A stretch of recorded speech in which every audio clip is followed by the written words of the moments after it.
Bermagui. It's 9:30 in the morning. That's looking south. That's looking over to the west. That's all on fire. Looking out to sea. We're on a breakwater. Looking out to sea. That's coming from the north. The smoke's starting to roll in now. This is Armageddon.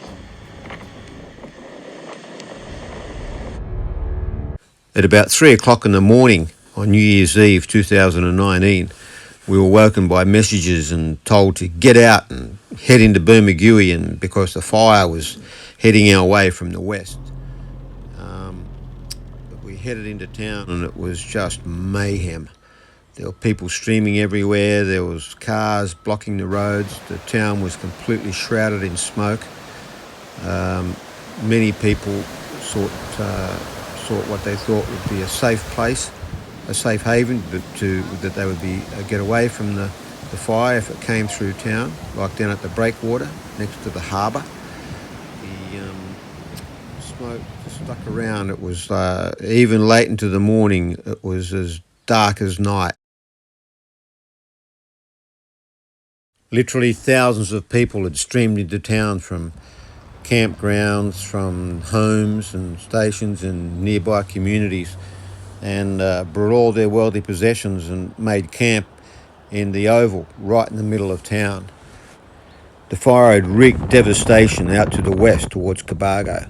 Farmland was still on fire days later. The farms and homes were lost. There was people had lost their lives. The livestock had gone up in smoke, and wildlife. The fire had an absolutely devastating effect on the town and particularly Cobargo. But the fire hadn't gone out, and out to the west it was still heading towards us, and it was this overhanging threat that we lived with day in, day out. Back in town, the power had gone off, the water was undrinkable, all the shops were closed, the place was being evacuated. The truckloads of stuff started to appear, and volunteers came from somewhere and started bringing all this food and supplies and all kinds of clothing and a whole bunch of stuff. And they filled up the gymnasium, and that was made available to locals and people from outlying areas. Then it was all back on again. A fire had erupted to the west out near Cobargo and was heading for town. Well, it's all back on again, just when we thought it was safe and all over. I'm in Bermagui. We come into town because it was getting pretty wild out at my place. Here in Bermagui, we're looking to the west over there, and you can see the fires coming over that way. Power's out in Bermagui again, and to the south down there towards my place, that's not looking too good either. But I think the big worry here is over at Cobargo. This wind is ferocious and westerly and northwesterly, which is probably about the worst direction, and it's about 40 degrees. So wish us luck. The town shut down. There were no services or facilities or electricity or communications. There was makeshift little shops set up where things were donated and given away for free to any locals that were hanging around, and that was very gratefully accepted. Out on the oval, the pizza guy set up and was giving away free pizzas. Emergency communications were set up so that the SES mob and different people could communicate to the outside world, because in town there was no mobile phones. The shops were completely shut down, the supermarket. It was incredibly eerie experience to be in a town with nobody. Back out at my place, we were trying to get some more water up to fill the tanks, but the river was completely dry.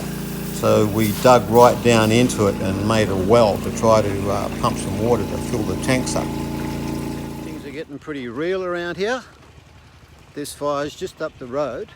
We've got the rural fire brigade onto it, and this is a back burn actually. So this is quite a big chunk of, like a big square they've cut off.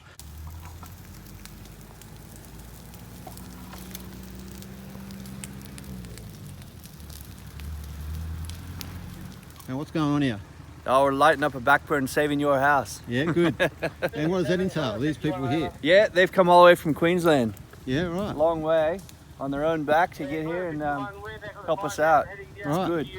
And so this burn's going particularly well, or? It is. It was a bit slow today because we had a northeast wind and it was pushing really hard into all the guys lighting up, and so we had to take it really slow. But she's all good now. Yeah, So cool. they're just hooking into some wind rays now. So are we in imminent danger right now? Not this moment, but I couldn't tell you tomorrow what the wind's going to do. This has been a bit of a season for that. Yeah, who knows?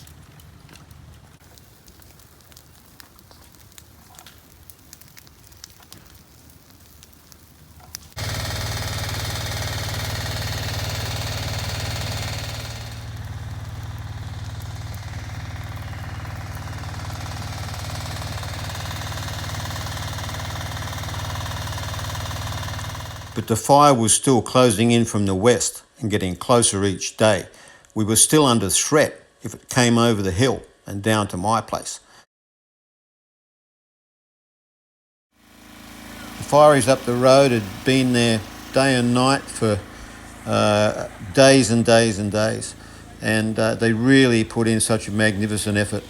And some people had come from interstate and from other places, and they really did a magnificent job in building a fire break, a containment line that stopped the fire in its tracks and stopped it coming over and destroying our homes. So we offer a great thanks. We've haven't had any rain for quite some time, and the river at my place has been dry for months and months, and now we got this.